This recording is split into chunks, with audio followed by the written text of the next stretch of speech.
జయ గురు జయ జయ గురు. ఓం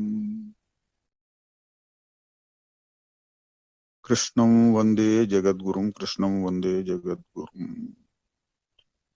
క్రిందసారి చూసినట్లుగానే భగవద్గీత చూద్దాం.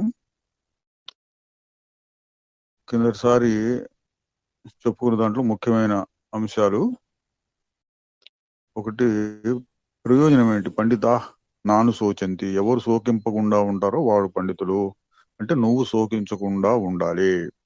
శోకించకుండా ఉండటం కోసమే ఈ శాస్త్రం, భగవద్గీత శాస్త్రం గాని ఇతర జ్ఞాన శాస్త్రాలు, ఇంకా చెబితే ఏ యోగ శాస్త్రమైనా సరే, శోకాన్ని తరించటం కోసంగా ఉపయోగించుకోవాలి.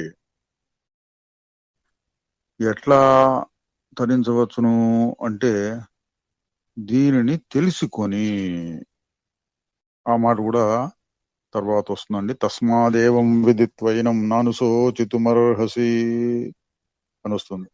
తస్మాదేవం విదిత్వైనం నాను శోచితుమర్హసి అంటే ఇక్కడ సందర్భాన్ని బట్టి చూపితే చనిపోతారు అనేటువంటి భయం లేకుండా ఉండాలి. వారు చేస్తారు, వీరు చేస్తారు అనేటువంటిది ఆ శోకం ఉండకూడదు. ఎందుకు? తెలుసుకుని. ఏం తెలుసుకుని?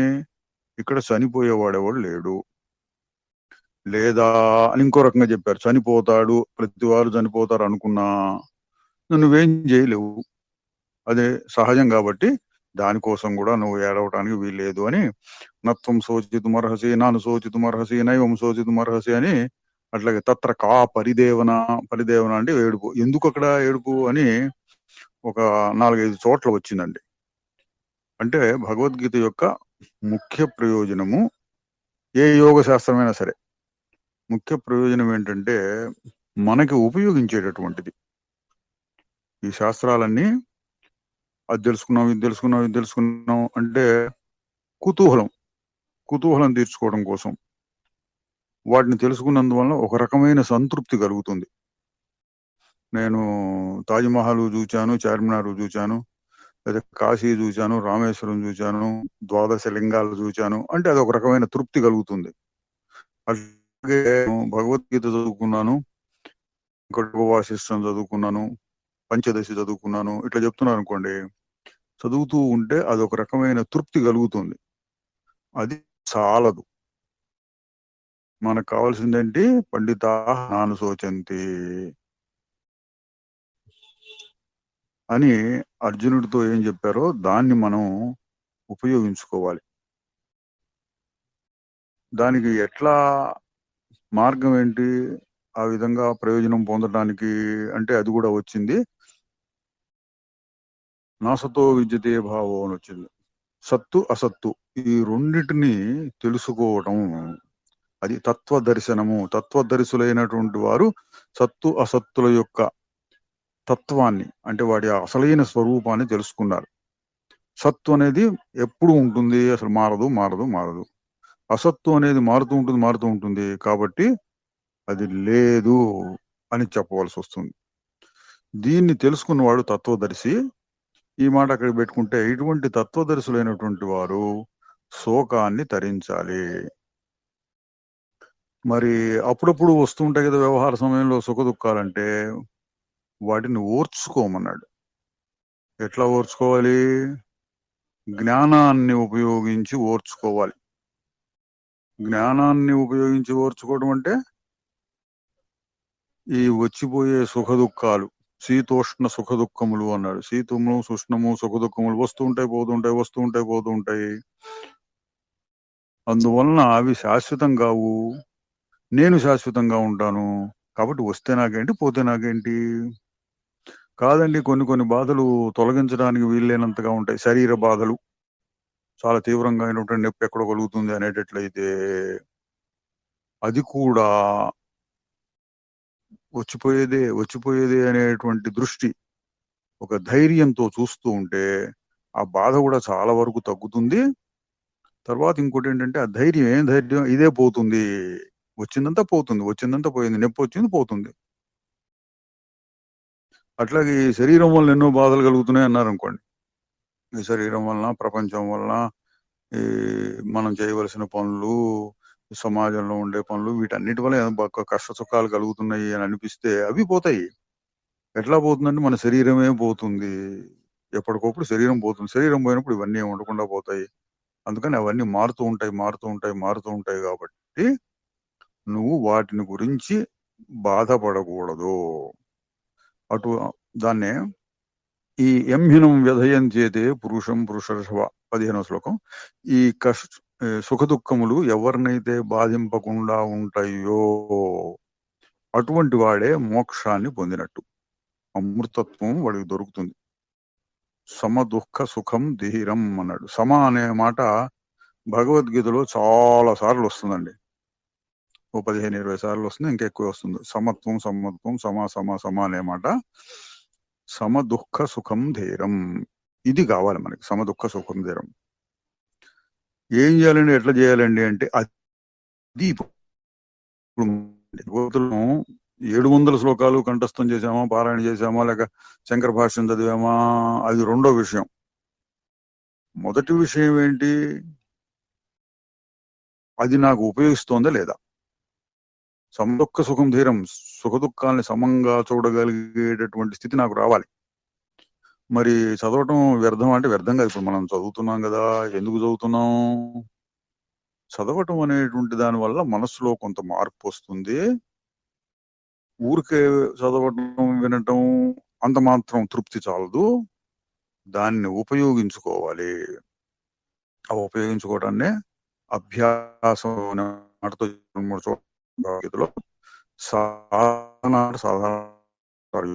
సాధన మనం చేస్తూ ఉండాలి. ఈ పద్ధతిలో, జ్ఞాన పద్ధతిలో. ఇతర పద్ధతుల్లో సమదుఃఖ సుఖం ధీరం అన్నట్లుగా ఉండేటటువంటి స్థితిలోనికి మనం రావాలి. దానికోసం ఏం చేయాలంటే అభ్యాసం చేయాలి. ఇది మొదట్లోనేమో అసలు విషయం ఏంటి, అసలు మనిషి ఎందుకు పుడుతున్నాడు, మనం ఏం చేయవలసింది ఏంటి, శాశ్వతమైన సుఖం ఉంటుందా ఉండదా, అసలు ఉంటుంది, ఉంటే దాన్ని ఎట్లా పట్టుకోవాలి, ఏ రూట్లో పట్టుకోవాలి, ఏదో భక్తి అంటారు, యోగం అంటారు, జ్ఞానం అంటారు, ఏంటి ఇవన్నీ అట్లా తెలుసుకోవడం కోసం చదవడం అదొక పద్ధతి అండి. అది కూడా కావాలి.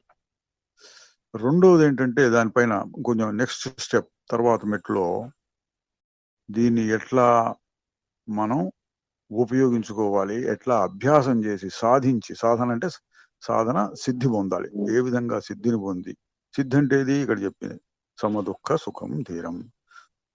సుఖ దుఃఖములను సమముగా చూచేటటువంటి శక్తి మనకి ఎట్లా వస్తుంది అంటే జ్ఞాన మార్గం, ముఖ్యంగా భగవద్గీతను అద్వైతామృత వర్షిణీం భగవతీం అష్టాదశాధ్యాయనీం అంటారు. అద్వైతామృత వర్షిణి అన్నారు. దీన్ని జ్ఞానం ఎక్కువగా చెప్పారు, తక్కిన కూడా కొద్దిగా భక్తి యోగము కర్మ ఇటువంటి వచ్చినాయి అక్కడక్కడ, వాటిని కూడా కొద్దిగా చూస్తాం ఎప్పుడైనా.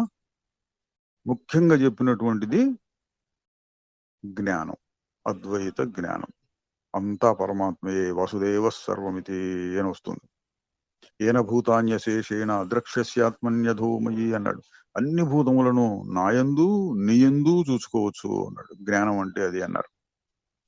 ఇటువంటి జ్ఞానాన్ని మనం సాధించాలి. సాధించడం అంటే ముక్కకు ముక్క అర్థం చెప్పుకుని ఆహా అర్థమైంది నాకు అనుకోవడం కాదు. మనస్సులో ఆ భావం కలగాలి. మనస్సులో భావం కలిగినట్లు మనకి రుజువు ఏంటి, ఎవరో వచ్చి గురువు గారు వచ్చి నీకు బాగా కలిగింది, నేను నీకు గ్రాడ్యుయేట్ అయిపోయింది, నీకు సర్టిఫికెట్ ఇస్తున్నాము, అట్లా కాదు. మనమే ఇక్కడ ఏంటి, సమ దుఃఖ సుఖ దుఃఖములను సమముగా చూచేటటువంటి శక్తి నాకు వచ్చిందా, లేక మొదటి శ్లోకంలో చెప్పినట్టు నాను శోచే పండితాహ, శోకమును తరించినటువంటి శక్తి నాకు వచ్చిందా అంటే ఏది ఎట్లా జరుగుతూ ఉన్నా, ఏవో నాటకంలో ఘట్టాలు జరుగుతూ ఉన్నట్టుగా, టీవీ తెర మీద బొమ్మలు జరిగిపోతూ ఉన్నట్లుగా, సినిమా జరుగుతూ ఉన్నట్లుగా, ఒక నవల రాస్తే అందులో పాత్రలు రకరకాలుగా వ్యవహరిస్తూ ఆ కథను నడిపిస్తూ ఉన్నట్లుగా ఈ ప్రపంచం నడుస్తోంది. నాకు పైన అంటుతున్నట్లు ఉండొచ్చు గాని నిజంగా ఏమీ అంటటం లేదు అని తెలుసుకున్నందువలన అనమాట. మరి దీన్ని సాధించడం ఎట్లాగా, ఇది ఏమి చేస్తే ఒకసారి 2 సార్లు 3 సార్లు వింటే వస్తుందా అంటే అది కూడా ఒక పద్ధతి అండి. వింటూ ఉండొచ్చు 1000 సార్లు 1,00,000 సార్లు ఎట్లా వింటూ ఉండటం కూడా కొంత ఉపయోగిస్తుంది. తప్పు కాదమ్మా. ఇట్లా వింటూ ఉండటం కూడా ఉపయోగిస్తుంది. సత్సంగములు చెప్పుకోవడం. అయితే తర్వాత మెట్లు ఏం చెప్పారు? మనము నిధిధ్యాసన అని చెప్పారు. మననం చేయాలి ఆ విషయాన్ని బాగా మనసులో దిగేటట్టు. బాగా అర్థమైన తర్వాత ఇంకా సందేహం లేదు అన్నప్పుడు మననానికి తర్వాత మీరు నిధిధ్యాసన, దాన్ని ధ్యానము అని కూడా అంటుంటారు. కొద్దిగా తేడా ఉందనుకోండి వాటికి, పర్వాలేదు, ధ్యానము అని కూడా చెప్పుకోవచ్చు. ఏం ధ్యానం చేయాలి? ధ్యానం అంటే ఒక దాని మీద మనస్సు నిలబెట్టడం. తన ఆత్మస్వరూపం మీద మనస్సును అట్లా నిలబెట్టి ఉండటం. దానికోసం ఏం కావాలి? కొద్దిపాటి సిద్ధాంతం కావాలండి. ఇప్పుడు మనకి ప్రపంచంలో లౌకిక వ్యవహారంలో కూడా సైన్స్, టెక్నాలజీ అని 2 మాటలు వాడుతుంటారు. సైన్స్ అంటేనేమో కనిపెడుతూ ఉంటారు కొత్త కొత్త విషయాలు. ఇది ఇట్లా, ఇదేంటి, ఎందుకు ఇట్లా అయింది, ఎందుకని కనిపెడుతూ ఉంటారు. ప్రయోగాలు చేస్తూ ఉంటారు, సిద్ధాంతాలు కనిపెడుతూ ఉంటారు, వాటిని రుజువు చేసుకుంటూ ఉంటారు. అదంతా ఒక రకం అయితే, దానిని ఉపయోగించుకోవడం ఎట్లాగా? ఇప్పుడు కరెంటు అనేది ఒక కనిపెట్టాడు. కరెంట్ ఇట్లా పనిచేస్తుంది, ఒక తీగలో కరెంటు పెడితే అది పోతూ ఉంటుంది, ఇట్లేవో కనిపెట్టారు. ఉపయోగించుకోవడం ఎట్లా? దాంతో బల్బును తయారు చేయొచ్చు, దాంతో మనం హీటింగ్ పెట్టి గీజర్స్ అవి తయారు చేసుకోవచ్చు. ఇట్లాంటి ఎన్నెన్నెన్నెన్నో ఉపయోగాలు ఉన్నాయి ఈ ప్రపంచంలో. ఈ కరెంట్ అన్నదాన్ని సైన్స్ లో కనిపెడితే ఎట్లా ఉపయోగించుకోవాలి అనేది టెక్నాలజీ అన్నమాట, సాంకేతికత అంటారు. అట్లా ఇక్కడ మనం జ్ఞానాన్ని సిద్ధింపజేసుకోవడానికి వాడవలసిన టెక్నాలజీ ఏంటి, అది కూడా వస్తూ ఉంటుందండి. అక్కడక్కడ వస్తూ ఉంటుంది. భగవద్గీతలో కూడా అక్కడక్కడ వచ్చింది. 13వ అధ్యాయం చూస్తే క్షేత్రజ్ఞ విభాగ యోగము అని వచ్చిందండి. అధ్యాయం చదివి అందులో ఏముందని తెలుసుకోవడం ముఖ్యం. చదివాను, నాకు గుర్తుండదు అన్నా పర్వాలేదండి. ఈ అధ్యాయం పేరు గుర్తున్నా చాలు. క్షేత్రజ్ఞ విభాగ యోగము. క్షేత్రము, క్షేత్రజ్ఞుడు, విభాగం అంటే వేరు చేయడం. క్షేత్రం అంటే ఏంటి? ఒక మాటలో చెప్తే ఈ శరీరం అంతా క్షేత్రం. కొంచెం వివరంగా చెప్తే ఇందులో ఉండేటటువంటి పంచభూతాలు, అహంకారము, బుద్ధి, ఇంకా పంచేంద్రియములు గోచరించే విషయాలు అన్ని చెప్పి చివరిలో ముఖ్యమైన మాట ఇచ్ఛ, ద్వేష, సుఖం, దుఃఖం అని కూడా అన్నారు. ఇచ్ఛ, కోరికలు వస్తున్నాయి. ద్వేషం, ఇతరుల మీద ద్వేషం కలుగుతోంది, వస్తువుల మీద, మనుషుల మీద కానీ వస్తువులు కానీ, ఈ పరిస్థితి మీద కానీ వద్దు అని ద్వేషం కలుగుతోంది. సుఖం సరే, దుఃఖం తెలిసిందే. ఇచ్ఛా, ద్వేషం, సుఖం, దుఃఖం అనేటటువంటివి క్షేత్రములోనివి. ఇదండి సిద్ధాంతం. ఎటువంటి సిద్ధాంతం? మనం ప్రాక్టికల్ గా ఆచరణలో ఉపయోగించుకోవడానికి కావలసినటువంటి సిద్ధాంతం. ఇవన్నీ నాకంటే వేరు. సిద్ధాంతం నాకు అర్థం కాలేదండి, ఇంకా నాకు అనుమానాలు చాలా ఉన్నాయి అంటే మీరు చదువుకోవచ్చు, రకరకాల గ్రంథాలు చదువుకోవచ్చు. మళ్ళీ పరిప్రశ్న అంటాడు భగవద్గీతలో చోట, 4వ అధ్యాయంలో వస్తుంది పరిప్రశ్న. మళ్ళీ ప్రశ్న చేసి దాన్ని అంతా బాగా అర్థం చేసుకోవచ్చు. నాకు బాగా అర్థమైందండి. సత్పదార్థం ఒకటి, అసత్పదార్థం ఒకటి. సత్తు మారదు, అసత్తు మారుతూ ఉంటుంది. అట్లాగే ప్రస్తుతం నేను అనుకునేటువంటి ఈ శరీరం, జీవుడు, వీటిల్లో కూడా ఈ క్షేత్రం అనేటువంటిది మారుతూ ఉంటుంది. క్షేత్రజ్ఞుడు అంటే దానిని చూచేటటువంటి వాడు మారకుండా ఉంటాడు. ఈ సిద్ధాంతాన్ని అనుసరించి మనం సాధన చేయొచ్చు, అభ్యాసం. అంటే టెక్నాలజీకి కావలసినటువంటి సిద్ధాంతం ఇది. ఇచ్ఛా, ద్వేషం, సుఖం, శరీరము, మనసు, ఇంద్రియములు, ఇంద్రియ గోచరములు, ఇచ్ఛా, ద్వేషం, సుఖం, దుఃఖం ఇవంతా క్షేత్రములోనివి. దానిని చూచేటటువంటిది క్షేత్రజ్ఞుడు. అంటే చూచేవాడు వేరుగా ఉన్నాడు. దాన్ని మనం ఎక్కువగా సాక్షి అన్న మాటతో కూడా చెప్తూ ఉంటాము. భగవద్గీతలో క్షేత్రజ్ఞుడు అన్న మాటతో చెప్పారు. ఇది టెక్నాలజీ అన్నమాట. దీన్ని బాగా ఉపయోగించుకోవచ్చు మనం. ఎట్లా? అంతా దీన్ని చూసేవాడు ఎవరు? దీన్ని ఇప్పుడు నాకు శరీరం తోస్తోంది, ఇక్కడ కూర్చున్నట్లు శరీరంలో చల్లగానో వేడిగానో తగులుతోంది, గాలి తగులుతోంది. కూర్చున్న కుర్చీ కొంచెం గట్టిగా అనిపిస్తోంది. ఇంకా మనసులో ఈ ఆలోచనలు వస్తున్నాయి. ఇది నేనంటే. ఇప్పుడు నేను దాన్ని ఎట్లా ఉపయోగించుకోవచ్చు అంటే ఇవన్నీ కూడా చూడబడేవి. ఇది సాధన. చూడబడేదాన్ని చూస్తే చూడబడేదాన్ని చూసేవాడెవరు, చూసే శక్తి ఏది అని మొదలుపెట్టి మనం సాధన చేయొచ్చు. ఇది టెక్నాలజీ అనుకోండి. ఈ తర్వాత మనం వాడుకోవాలి దాన్ని. ఎట్లా వాడుకోవాలి? నేనెవరు? చూచేది నేనా, చూడబడేది నేనా? చూడబడేది మారుతూ మారుతూ ఉంటుంది. ఆ మారిపోయేది నేను అంటే మనకే అంత ఇష్టం ఉండదు. మనకు తెలియకుండా శరీరం నేను వ్యవహరిస్తూ ఉన్నప్పటికీ కాస్త నిలబెట్టి, ఏమయ్యా శరీరం చిన్నప్పుడు ఒక రకంగా ఉంది, మధ్య వయసులో ఒక రకంగా ఉంది, పెద్ద వయసు వచ్చినా ఒక రకంగా ఉంది. 2 రోజుల క్రితం కొంచెం ఆరోగ్యంగా ఉన్నావు, ఇవాళ ఏదో కొంచెం నీరసంగా కనపడుతున్నావు. ఇవన్నీ మార్పులు వస్తున్నాయి కదా శరీరంలో. ఏ శరీరం నువ్వు? పుట్టినప్పుడు ఉన్న శరీరమా? 5 ఏళ్లప్పుడు, 10 ఏళ్లప్పుడు, 15 ఏళ్లప్పుడు ఏ వయస్సులో ఉన్నటువంటి శరీరం నువ్వు అని మనం ప్రశ్నించుకుంటే, మనల్ని మనం ప్రశ్నించుకుంటే, ఈ శరీరం నేనని ఎవడు అనడు. ఎందుకు? శరీరంతో నన్ను ఎంత కలుసుకొని ఉన్నప్పటికీ కొద్దిగా బుద్ధిని ఉపయోగించేటప్పటికీ నేను అన్న మాట నేను ప్రతినిత్యం వాడుతున్నా. అన్ని వయస్సుల్లోనూ నేను అన్న మాట వాడాను. అన్ని అవస్థల్లోనూ ఒకే రోజు కాస్త బాగుంది ఇప్పుడు. ఇప్పుడు నీరసంగా అనిపిస్తోంది. ఇప్పుడు చాలా మగతగా, నిద్రమత్తుగా ఉంది. ఇటువంటి స్థితులు మారిపోతుంటాయి. వాటిని కూడా నేను గమనిస్తున్నాను. జాగ్రత్త, స్వప్నం, సుషుప్తి అనే అవస్థలు వస్తున్నాయి, పోతున్నాయి. వాటిని కూడా నేను చూస్తున్నాను. కలిసిపోయి అదే నేను అనిపిస్తోంది. కానీ కొంచెం ప్రశ్నించి చూస్తే అది ప్రశ్న అండి. పరిప్రశ్న అంటాడు. పరిప్రశ్న అనే దానికి మళ్ళీ ప్రశ్న చేయటం.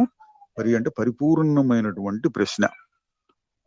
ఈ పరిపూర్ణమైనటువంటి ప్రశ్న అంటే టోటల్. మళ్ళీ అనుమానం రాకుండా ఉండేటట్లుగా ప్రశ్నించి దానికి సమాధానం మనం చెప్పుకోవాలి. అటువంటి పరిప్రశ్న గురువు గారిని శిష్యుడు అడిగి తెలుసుకోవటం అనే అర్థం కూడా చెప్పొచ్చు. సాధారణంగా అటువంటి అర్థమే చెప్తూ ఉంటారు. ఎందుకంటే సందర్భంలో అటు చెప్పాడు. తద్విద్ధి ప్రణిపాతేన పరిప్రశ్నైన సేవయా అని 4వ అధ్యాయంలో వస్తుంది. దాన్ని జ్ఞానుల దగ్గర నుంచి, తత్వజ్ఞులు, తత్వదర్శనులు అయినటువంటి వారి దగ్గర నుంచి, జ్ఞానుల తత్వదర్శన అంటారు, వాళ్ళ దగ్గర నుంచి ఈ విధంగా నేర్చుకో. ఏ విధంగా? పరిప్రశ్న సేవ. సరే, ప్రస్తుతానికి పరిప్రశ్న. ఆ పరిప్రశ్న గురువు గారిని అడిగి అట్లాగా మళ్ళీ అడిగి నీకు సందేహం తీరాలి. ఇప్పుడు చూడండి, 50 శాస్త్రాలు చదివితే, 50 గ్రంథాలు చదువుతుంటే మనకు వచ్చినటువంటి అనుమానాలన్నీ తీరుతాయి అనుకోండి. ఒక గురువు గారు సమర్థుడైనటువంటి వాడు, మీరు అడిగిందల్లా మీరు ఎప్పుడు ఏ ప్రశ్న వేసినా మీకు తృప్తి కలిగేటట్లు చెప్తూ ఉంటే, మీరు కాస్త మళ్ళీ ఆలోచించుకుని కాస్త దాన్ని సాధనలో పెట్టి మళ్ళీ ఏదైనా అనుమానం వస్తే మళ్ళీ అడిగి అటు చెప్పుకున్నారు అనుకోండి, తొందరగా అయిపోతుంది. అది పరిప్రశ్న అంటే. సరే, మీరు అడగదలుచుకున్నవన్నీ అయిపోయినాయి అనుకోండి. తర్వాత ఏం చేయాలంటే ఈ పరిప్రశ్న అనే దాన్ని ఇంకొక రకంగా ఉపయోగించుకోవచ్చు. తనను తానే ప్రశ్నించుకుంటూ నేనెవరు రమణ మహర్షి గారి పద్ధతి మాట్లాడి, నిసర్గదత్త గారు కూడా అదే చెప్తున్నారు దాదాపుగా. నేనెవరు అని ప్రశ్నించుకోండి. రోజుకు 50 సార్లు ప్రశ్నించుకోండి, 100 సార్లు ప్రశ్నించుకోండి. ఇది టెక్నాలజీ. నేనెవరు అంటే మొదలు పెట్టినప్పుడు మారకుండా ఉండేటటువంటి స్వరూపం నేను, క్షేత్రజ్ఞుడని. అది భగవద్గీత చెప్పేది. క్షేత్రజ్ఞుడిని నేను. ఆ క్షేత్రజ్ఞుడు ఎట్లా ఉంటాడు అంటే తెలుసుకునేవాడు ఎట్లా ఉంటాడు? ఇట్లా ఉంటాడు అని ఒక్కసారిగా చెప్పడానికి రాదు. ఇది కాదని తీసేస్తూ పోతే, అంటే క్షేత్రాన్ని నేను కాదంటూ తొలగించుకుంటూ పోవాలి. ఇప్పుడు ఎట్లా ఉన్నాను? నేను కుర్చీలో కూర్చొని ఉన్నాను. కుర్చీ నేను కాదు, స్పష్టంగా తెలుస్తోంది. కూర్చొని ఉన్నది నేనే కదండి అంటే మారిపోయింది కదా. కూర్చొని ఉండటం, నిలబడ్డప్పుడు కూర్చొని ఉండటం మారిపోతుంది. మళ్ళీ నడుస్తూ ఉంటే నిలబడి ఉండటం మారిపోతుంది. అది నేను ఎట్లా అవుతాను? అది నేను కాదు కానండి. శరీరం అనేది ఒకటి ఉంటుంది కదా. అంటే శరీరంలో ఏమున్నాయి? ఎముకలు, కండలు, నెత్తురు, మాంసం, మలమూత్రాలు, జుట్టు, ఇటువంటివన్నీ ఉన్నాయి. అవన్నీ కలిసి నువ్వా? జుట్టుకు కొంత క్షవరం చేసి పడేశారు, షేవింగ్ చేసుకున్నారు, కొంత పోయినావా నువ్వు? మలమూత్రాలు విసర్జిస్తే కొంత పోయినట్ట ఏంటి నువ్వు? ఇట్లా కొద్దిగా విచారణ చేస్తే శరీరంలో మార్పులు ప్రతి నిత్యం జరుగుతున్నాయి. ఇది గాలి పీల్చుకుంటే ఒక మార్పు, గాలి వదిలితే ఒక మార్పు. ప్రతినిత్యం ఇటువంటి మార్పులు వస్తుంటే అటువంటి శరీరం నేను ఎట్లా అవుతాను? ఇంకొక యుక్తి అంటే లాజిక్ ఏంటంటే, శరీరం నాకు తెలియబడుతోంది. ఇది భగవద్గీత క్షేత్రజ్ఞుడు అంటే శరీరం తెలియబడుతోంది. నేను ఇట్లా కూర్చున్నాను. ఇప్పుడు ఈ కాలు ఇట్లా కదిలింది. ఇక్కడ కొంచెం చేయి పట్టుకుంటే లోపల ఈ బట్టల లోపల చేయి పెడితే కొంచెం వెచ్చగా తగిలింది. ఇది కొంచెం గాలి వైపుకు పెడితే చెయ్యి చల్లగా ఉంది. ఇక్కడ కూర్చుని కొంచెం కాళ్ళు పట్టేసుకుని కొద్దిగా నొప్పిగా అనిపిస్తున్నాయి. కొద్దిగా దాహం అనిపిస్తోంది. ఇట్లాంటివన్నీ నాకు తెలుస్తున్నాయిగా. ఇంకా గట్టిగా చూస్తుంటే బాగా కొంతమంది ధ్యానం చేస్తుంటారు. బాగా లోతుగా ధ్యానం చేస్తుంటే గుండె కొట్టుకోవడం కూడా తెలుస్తూ ఉంటుంది వాళ్ళకి. ఇవన్నీ తెలుస్తున్నాయి కదా. మరి తెలియబడేటటువంటిది శరీరం నేను ఎట్లా అవుతాను? అంటే శరీరం నేను కాదు. ఇది చెప్పుకోవాలి. ఎవరికి వాళ్ళు చెప్పుకుంటూ గట్టిగా దృఢంగా నమ్మకంతో శరీరం నేను కాదు. అయితే నేనెవరు? మళ్ళీ ఆ ప్రశ్న. మళ్ళీ అది పరిప్రశ్న అంటే అది. అయితే నేనెవరు? శరీరం ఇది అని చెప్పడం కోసం లోపల మనస్సు ఉంది. ఏది ఇందాక చెప్పిన ఉదాహరణలో చెప్పాను చూడండి. వేడిగా ఉంది, చల్లగా ఉంది, గట్టిగా ఉంది, నొప్పిగా ఉంది. ఎట్ట తెలుస్తోంది అంటే మనస్సు అనేది ఒకటి ఉంది. దాన్ని ఉపయోగించి అంతఃస్పర్శలు, బహిస్పర్శలు బయట నుంచి ముట్టుకోవటం, చూడటం, వేడి చల్లదనం తాగటం, కంటికి చూస్తే కనపడటం, ఇవన్నీ అంతఃస్పర్శలు. లోపలే ఏవో ఇక్కడ వేడిగా ఉన్నట్టు, చల్లగా ఉన్నట్టు, కడుపు ఏదో గ్యాస్ తిరుగుతున్నట్టు, ఏదో నడుము నొప్పిగా ఉన్నట్టు, ఇవన్నీ లోపలే తెలుస్తూ ఉంటాయి. వీటన్నిటిని తెలుపుడి చేయాలంటే మనకి మనస్సు ఒకటి కావాలి. మనస్సు చెబుతుంది ఇది నొప్పి, ఇది చల్లదనం, ఇది బాగుంది, ఇది బాగలేదు ఎంత చెప్పేది మనస్సు. ఇది మనస్సు ఉంది కదా, అయితే మనస్సు నేనేమో. ఎందుకని తెలుసుకునేది మనస్సు కదా, శరీరాన్ని తెలుసుకునేది మనస్సు అంటే కాదు. ఎందుకంటే మనస్సులో కూడా చలనాలు ఉన్నాయి. ఇట్టిట్ట కదులుతూ ఉంటుంది. బాగుంది అంటుంది, అరే బాగలేదు అంటుంది. కొంచెం సూక్ష్మంగా చూడాలి. ఇక్కడ శరీరమా స్థూలంగా కనపడుతుంది, తెలుసుకోవడం తేలికే. మనస్సు దాన్ని చూడాలంటే కొంచెం సూక్ష్మంగా. ఏం ఆలోచన వచ్చింది? బాగుంది అంటోంది మనస్సు. అబ్బే ఏం బాగలేదు అంటోంది. ఈ రెండు తెలుసుకోవచ్చు మనం. బాగుంది అన్నది కాసేపు, బాగలేదు అంటోంది. ఎవరు అంటే లోపల ఏవో చలనాలు వస్తున్నాయి. ఆ చలనాలను కూడా మనం గ్రహించగలుగుతున్నాం. నేను ఫలానా వచ్చింది, లోపల ఒక చలనం తెలుస్తోంది నాకు. ఏం కావాలి దీనికంటే ఊరికి ప్రశ్న వేసుకొని చూడాలి. ఏంటి లోపల ఏం జరుగుతోంది అని ప్రశ్న వేసుకొని చూస్తే టైం ఎంత అయింది అని వచ్చింది అనుకోండి. ఇప్పుడేగా మొదలు పెట్టింది, అప్పుడే టైం ఎంత అయిందో అంటుంది ఏంటి మనసు అని కూడా ఆలోచన వచ్చింది. ఈ రెండు ఆలోచనలన్నీ నేను తెలుసుకున్నాను. ఆ ఆలోచన వచ్చింది, ఈ ఆలోచన వచ్చింది. దగ్గరలో ఎవరైనా ఉంటే చెప్తాను కూడా, ఇట్లా ఆలోచన వచ్చింది అని. ఎడ తెలుస్తున్నాయి మనసులో ఈ ఆలోచనలు వస్తున్నాయని అంటే నేను తెలుసుకుంటున్నాను అని ఒక మాట ఉందండి. మళ్ళీ నేను అని మళ్ళీ వస్తుంది. అదే నేను. మొదటి నుంచి నేనే. దేహం సహాయంతో అన్నింటిని తెలుసుకుంటున్నాను, కళ్ళతో అన్నింటిని చూస్తున్నప్పుడు నేను అంటుంది. కళ్ళను చూసేది ఎవరు అని ప్రశ్నిస్తే ఆ కళ్ళు వేరు, నేను తెలుసుకుంటాను. నేనంటే మనస్సు. మనస్సు అంటే ఏంటి అని మళ్ళీ ప్రశ్న వేసుకుంటే మనస్సును చూసేది కూడా నేను ఎప్పుడప్పుడు మిగులుతూ వస్తుంది. తక్కిందా అని పక్కకు పెట్టాలి మనం. ఇప్పుడు మళ్ళీ ప్రశ్న, మనస్సును కూడా తెలుసుకునేది ఎవరు? మనసులో ఇటు మార్పులు, ఈ 6 మార్పులు వస్తున్నాయి నేను. ఆ నేనంటే ఏంటి అంటే అహంకారము అంటారు దాన్ని. అహంకారము లేక జీవుడు అని కూడా అనొచ్చు. దీంతో కలిసిపోయి కూర్చున్నాను అన్నప్పుడు నేను కూర్చున్నాను అంటాడు. నిలబడ్డప్పుడు నేను నిలబడ్డాను అంటుంది.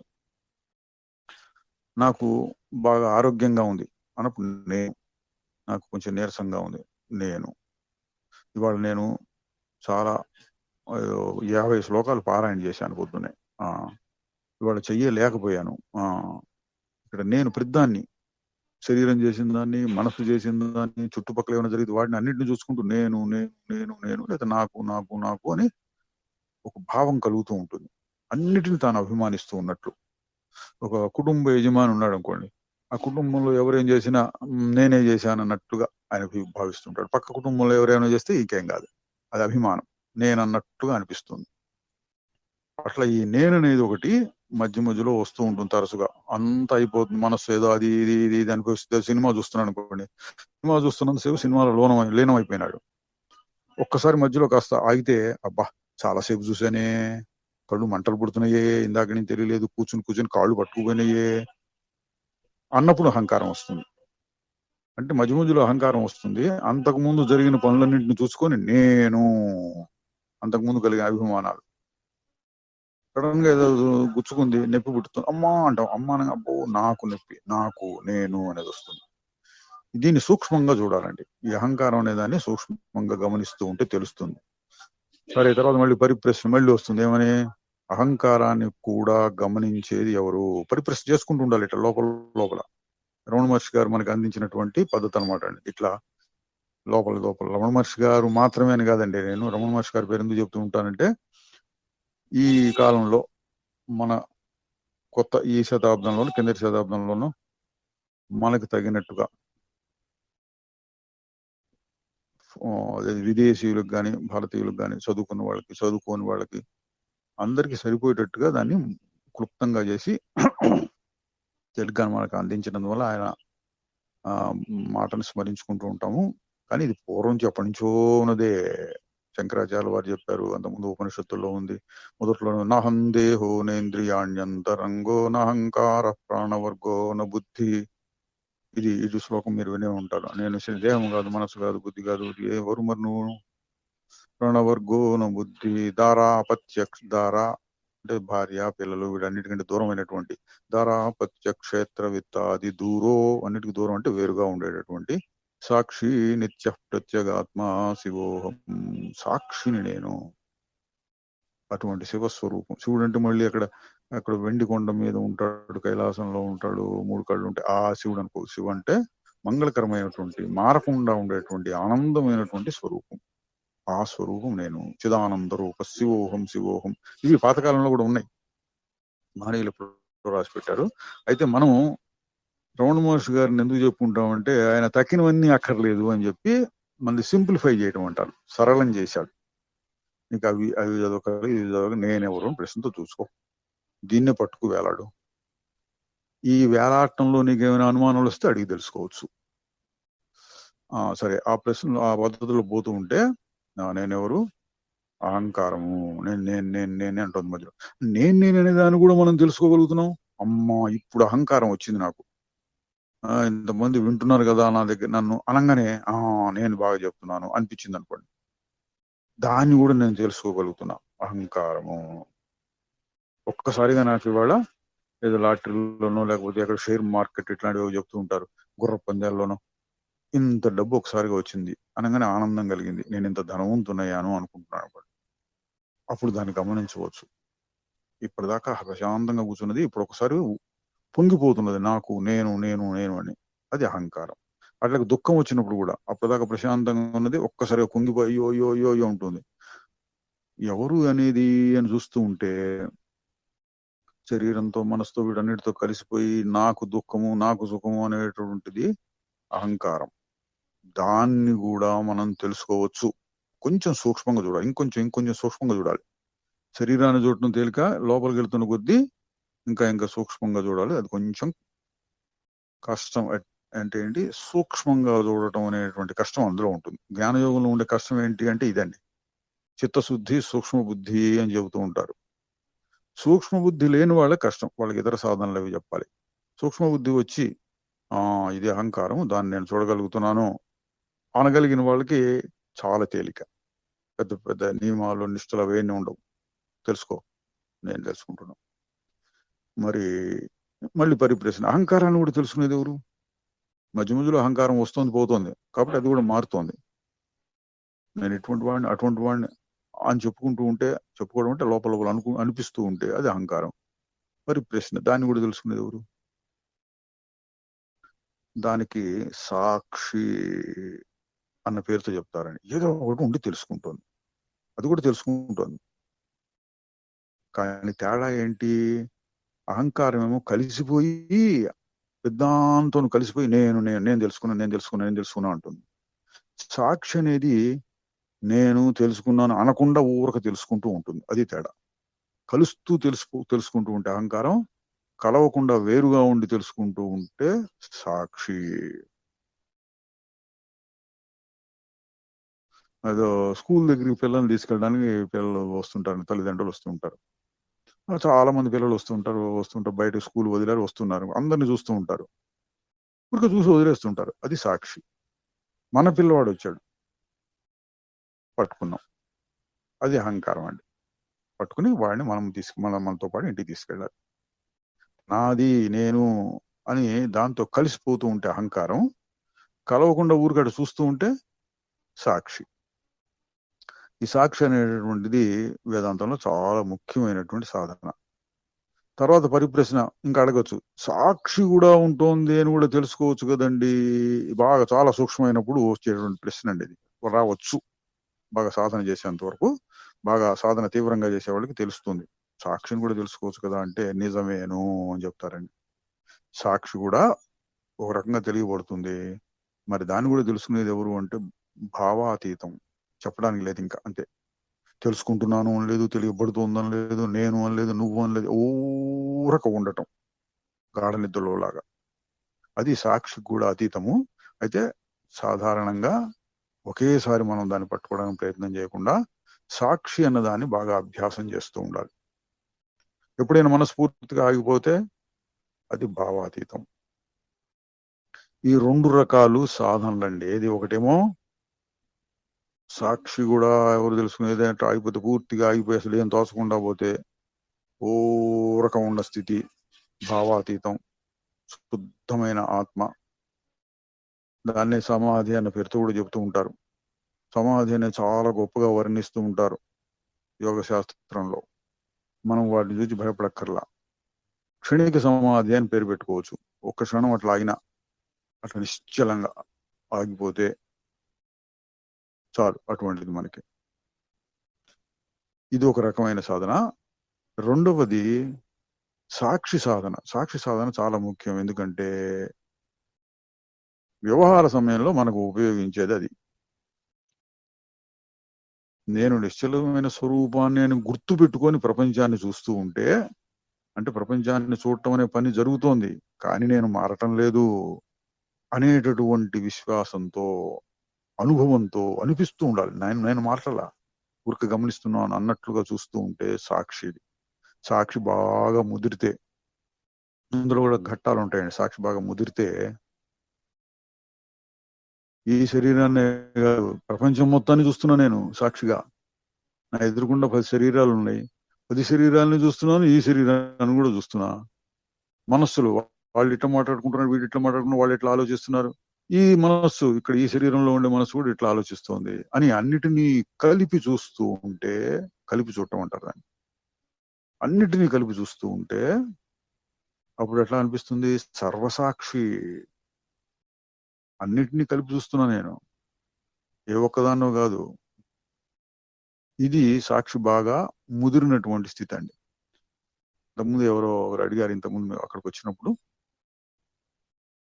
అన్ని నాలో ఉన్నాయి, లేదా నేను అన్నిట్లో ఉన్నాను, అన్ని నావే, ఇటువంటి అనుభవాలు ఎట్లా కలుగుతాయంటే ఇట్లాగే. సాక్షి అనేది బాగా ముదిరి ఇంకా ఇంకా తీవ్రమైనప్పుడు, ఈ శరీరం ఎట్లాగో ఆ శరీరం ఎట్లాగో ఆ శరీరం ఎట్లాగో అన్ని శరీరాలు ఒకటే, దీనికి ప్రత్యేకత ఏం లేదు అన్నంతగా మనం వేరు చేసుకున్నప్పుడు అన్నిటినీ కలిపి ఒక్కటిగా చూడగలుగుతాం.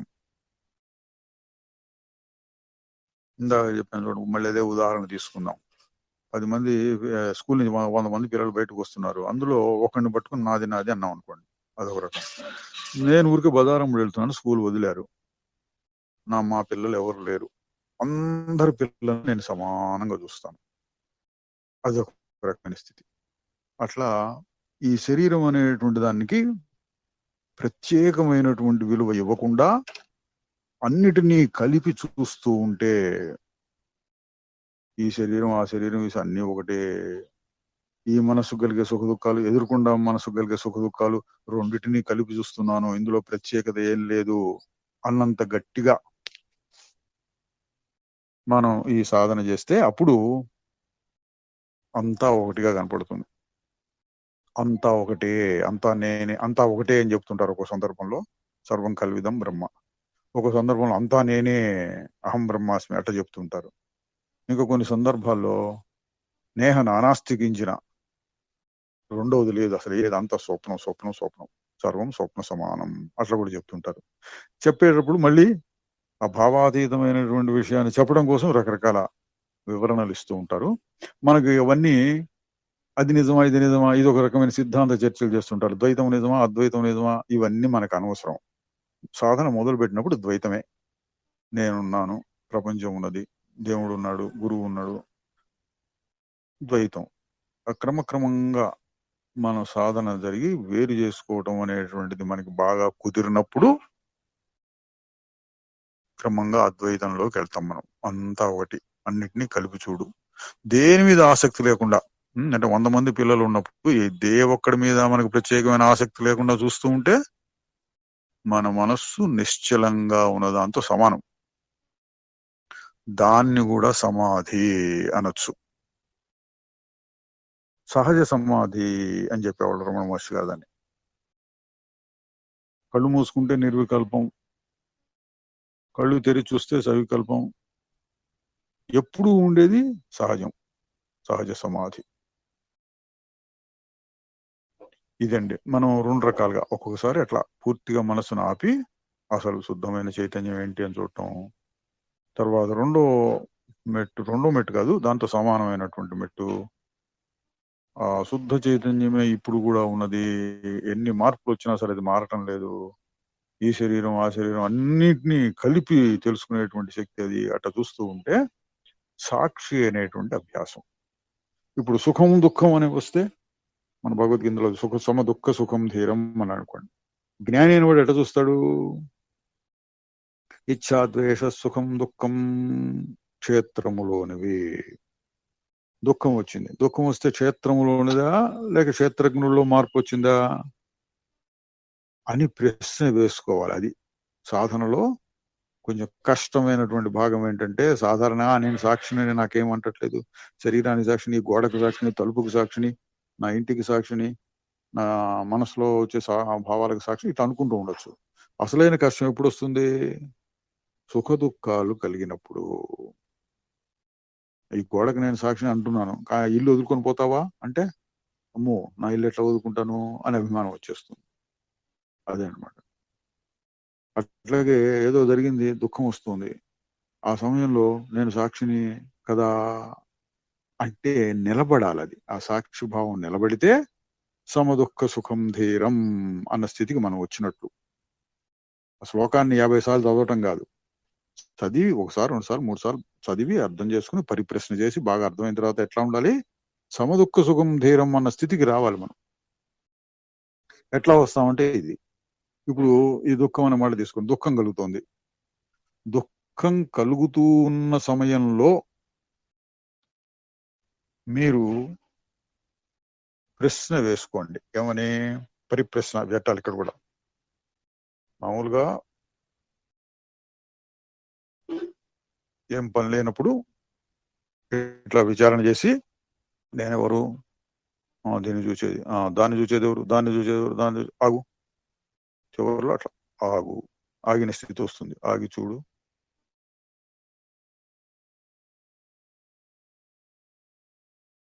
ఇది ఒక రకమైన సాధన. ఇది కూడా చేస్తూ ఉండొచ్చు. మన పని లేనప్పుడల్లా నిరంతరంగా ఏవో అవి ఇవి ఆలోచనలు వచ్చే బదులు నేనెవరు అని ఆలోచన పెట్టుకుని దీన్నే మనస్సులో నిలబెట్టుకుంటూ ఉండొచ్చు.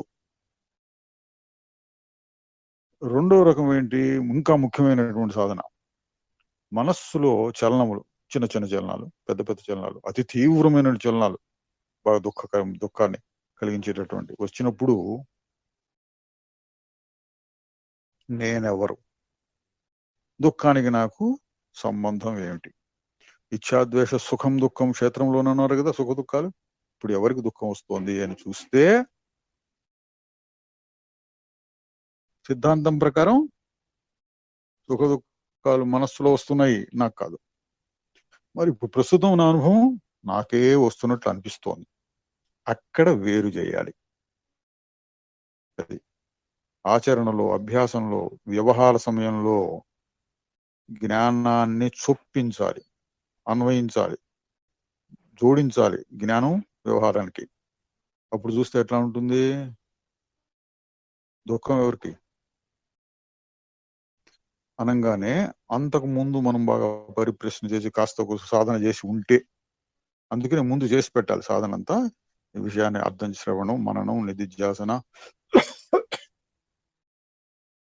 అప్పుడప్పుడు ఆగి చూడు, ఇవన్నీ చేసి మనం కాస్త బలం చేకూర్చుకొని ఉంటే, ఇప్పుడు స్పోర్ట్స్ అని ఉంటాయి చూడండి, వాళ్ళు ప్రతిరోజు సాధన చేస్తూ ఉండాలి. సంగీత సాధన, నాట్య సాధన, అట్లాగే ఎవరో బాక్సింగ్ ఉంటాడు రోజు చేస్తూ ఉండాలి, పరుగు వాడు రోజు చేస్తూ ఉండాలి, క్రికెట్ ఆడేవాళ్ళు రోజు, ఆడని రోజుల్లో కూడా వాళ్ళు ప్రాక్టీస్ చేస్తూ ఉండాలి, ఏ ఆటలోనైనా సరే. అటు చేస్తూ చేస్తూ చేస్తూ ఉంటే వాళ్ళకి ఫిట్నెస్ అంటారు, దానికి తగిన తర్ఫీదు తీసుకుంటూ ఉండాలి.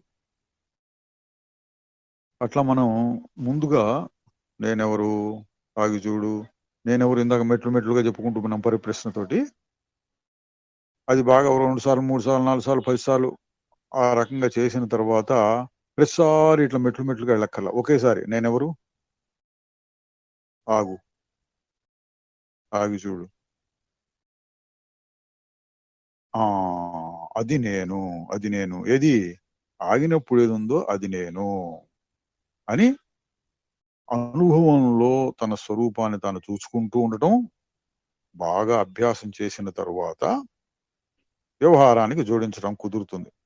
దుఃఖం వచ్చిన సమయంలో అంతగా పెద్దగా అభ్యాసం చేయని వాళ్ళకి ఎట్లా ఉంటుంది, ఏదో చెప్తాడు భగవానుడు చెప్తాడు కానీ అర్జునుడు ఏడవలేదా, అట్లా ఎదురు ప్రశ్నలు కూడా వేస్తారు. అట్లా కాదు, నిజమే, ఇప్పుడు ఏడుపు వస్తుంది, ఏడుపు వచ్చినా సరే నాకు అంటదు అని నాకు ఒక నమ్మకం ఉన్నది అన్న దృఢమైన విశ్వాసంతో, శ్రద్ధతో దాన్ని ఇంకా ఇంకా మనసులో నిలుపుకుంటూ ఉంటే మనకి రావాల్సింది ఏంటి, ఆ ప్రశ్న వేయంగానే అట్లా వేరయ్యి దుఃఖం కలుగుతోంది కానీ నాకు కాదు, గుండెలు ఎగసి పడుతున్నాయి, కడుపులో దేవినట్టుగా ఉంది, ఇట్లాంటి మాటలు వాడుతుంటాం. నిజమే, కడుపులోను గుండెలోను ఉంది, నాకు కాదు. కళ్ళమ్మ నీళ్లు వస్తున్నాయి, నిజమే, కానీ నాకు నీళ్లు రావట్లేదు, నా స్వరూపానికి నీళ్లు రావటం, గుండెల్లో దేవటం ఇటువంటి ఏమి ఊరక తెలుసుకునేటువంటి స్వరూపం నేను అని మనం అనగలగాలి, కలిగితే అని మన కండిషన్ కాదండి, అటువంటి స్థితికి రావాలి మనం. అది సమ దుఃఖ సుఖం ధీరం సోమృతత్వాయ కల్పతే, వాడు అమృతత్వానికి అర్హుడవుతున్నాడు. అమృతత్వం అంటే మోక్షం అని చెప్పుకోండి, మోక్షం అటువంటి వాడికి సిద్ధిస్తుంది.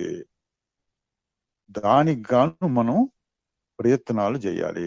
ఎటువంటి ప్రయత్నం, మళ్ళీ ఒకసారి చెప్తాను, ఇప్పుడు చెప్పిందే ముఖ్యమైన విషయం కాబట్టి మళ్ళీ ఒకసారి. ఒకటి, పరిప్రశ్న చేసి తన స్వరూపాన్ని తెలుసుకోవడం. పరిప్రశ్న చేయటం బాగా కుదిరిన తర్వాత ప్రతిసారి చేయక్కర్లా, ఇట్లా ప్రశ్నలు వేసుకోకూడదు, ఒకేసారి నేనెవరు అనగానే ఆగి చూడు, ఒకసారి ఆగు, ఏదో ఒక యుక్తితో అట్లా ఆపడం నేర్చుకుంటే అది నేను, ఏది అది అంటే ఎట్లా ఉంటుంది, ఏమో ఆకాశం లాగా ఉంది, శరీరం లాగా కాదు, ఫోటో తీయడానికి వీలు కాదు, వీడియో తీయడానికి వీలు కాదు, నిరాకారం, ఆకాశం లాగా ఉంటుంది, అది నేను, అది నేను, అది నేను అనేది బాగా దృఢపడేటట్టు మధ్య మధ్యలో ఆగి చూచి అది నేను అని తనకు తాను చెప్పుకుంటూ, ఇది మళ్ళీ మనస్సును ఉపయోగించి, మనస్సుకు అతీతంగా వెళ్ళటం ఒకటి, మళ్ళీ మనస్సును ఉపయోగించి అది నేను, అది నేను చెప్పుకోవటము. ఈ రెండిటి యొక్క దార్ఢ్యం అంటే దృఢత్వం గట్టిపడటం చేత, ఆ జ్ఞానం గట్టిపడటం చేత దాన్ని ఉపయోగించుకుని వ్యవహార సమయంలో నేను కర్తను కాదు, భోక్తను కాదు, భోక్త కర్త నా భవాన్, నువ్వు కర్తవు కాదు, భోక్తవు కావు. ఇక్కడ సమదుఃఖ సుఖం ధీరం అంటే భోక్తవు నువ్వు కాదు అని చెప్పినట్టయింది, అనుభవించేవాడు. అట్లాగే కర్తవు నువ్వు కాదు అని కూడా చాలా సందర్భాల్లో చెప్పారు.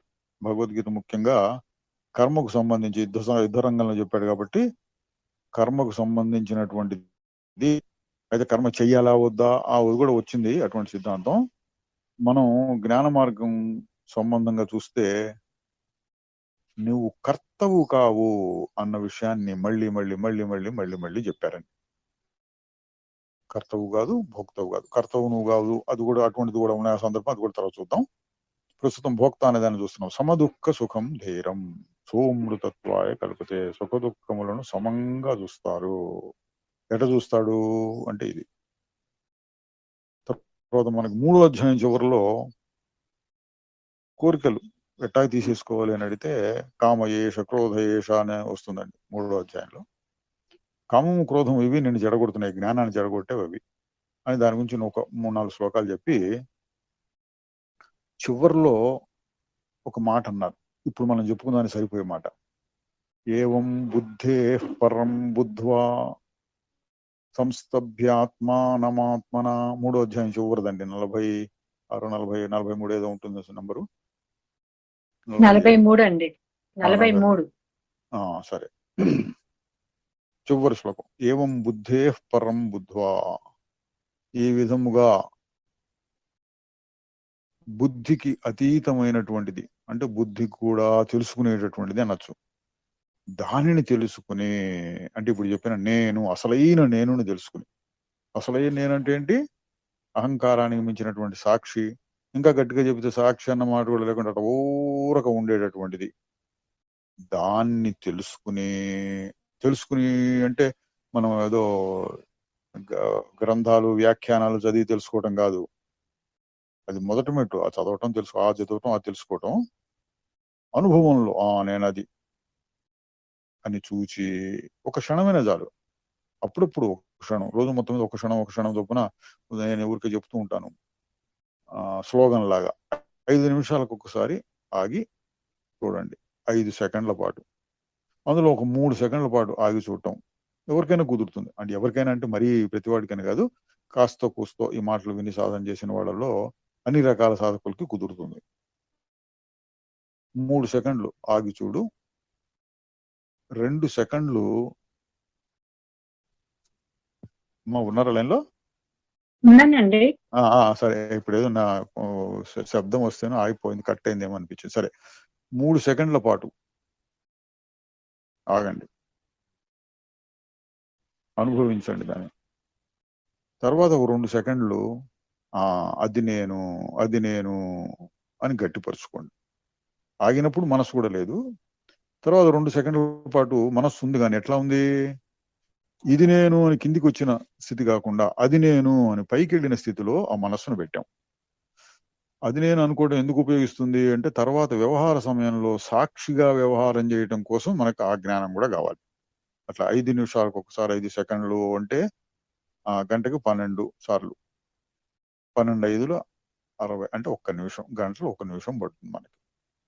అట్లా నిద్రపోయిన సమయం తీసేసి ఇంకా తక్కిన సమయాలు తీసేసి 12 గంటలు, 14 గంటలు అంటే మన రోజు మొత్తం మీద పావు గంట మాత్రమే కాదండి, కనీసం అని చెప్తున్నాను. ఇంకా ఎక్కువ చేసుకుంటే తప్పులేదు, కుదిరిన వాడు ఇంకా ఎక్కువ చేసుకోవచ్చు.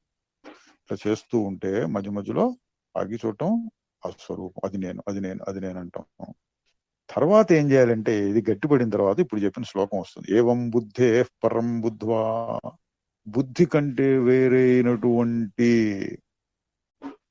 స్వరూపాన్ని, చైతన్యాన్ని, శుద్ధమైన ఆత్మని, సాక్షి స్వరూపాన్ని తెలుసుకొని అంటే అనుభవంలో తెలుసుకుని సంస్తభ్యాత్మానమాత్మ ఏదో రకంగా మనసుని కాస్త గట్టిగా పట్టుకొని మనసుని జహిశత్రు మహాబాహో కామరూపం దురాసురం. ఆ కామాన్ని అట్లా జయించు అన్నాడండి. కోరికల్ని జయించే పద్ధతులండి. కోరికని అణిచిపెట్టుకోవచ్చు తీవ్రంగా, ఏమైనా సరే నేను చెయ్యని గదిలో కూర్చొని బంధించుకొని పెట్టుకోవచ్చు. అయితే ఇటువంటి కోరిక వచ్చింది, రాకూడదు కాబట్టి నేను 3 రోజులు ఉపవాసం చేస్తాను. మహాత్మా గాంధీ గారు అట్లా చేస్తుండేవాడు. ఏదైనా రాకూడని ఆలోచన వచ్చినా, తప్పు పని చేసినా ఆయనకు శిక్ష వేసుకుంటూ ఉండేవారు. ఇటువంటి పద్ధతులు ఉంటాయి. యోగాభ్యాసం బాగా ప్రాణాయామం చేస్తే మనసు కదలకుండా పడి ఉంటుంది, అదొక రకమైన పద్ధతులు ఉంటాయి. జ్ఞాన పద్ధతి ఏంటంటే ఇది. ఏవం బుద్ధే పరం బుద్ధ్వా. బుద్ధి కంటే వేరైన దానిని తెలుసుకోవాలి. ఒక కోరిక వచ్చింది, లేదా కోపం వచ్చింది, లేదా దుఃఖం వచ్చింది, ఇంకొక రకమైన ఉద్రేకం వచ్చింది, ఏదైనా సరే వికారము అంటాం. వికారము అంటే మార్పు.